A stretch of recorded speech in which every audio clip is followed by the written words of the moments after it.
Avui anem a parlar sobre les prediccions científiques i per què les hem de prendre amb cautela.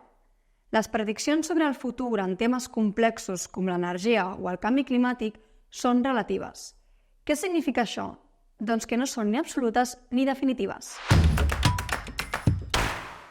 Els estudis científics fan servir diferents hipòtesis i escenaris per projectar possibles futurs. Sense entendre en detall quines hipòtesis s'han utilitzat, no podem interpretar correctament aquestes prediccions.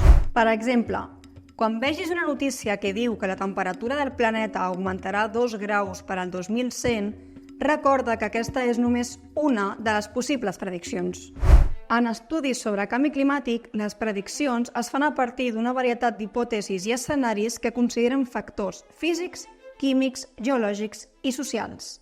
Per exemple, els científics fan servir més de 3.000 escenaris diferents per projectar les conseqüències del canvi climàtic sobre el planeta. Per interpretar correctament aquestes prediccions en els mitjans, és crucial contrastar les dades de diverses fonts.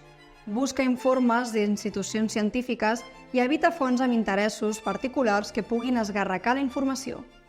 La pròxima vegada que escoltis una predicció alarmant, investiga, compara fonts i busca informació objectiva. Recorda, el poder està a les teves mans. La informació ens farà sostenibles. Informa't i actua. Subscriu-te al canal per a més informació sobre transició energètica.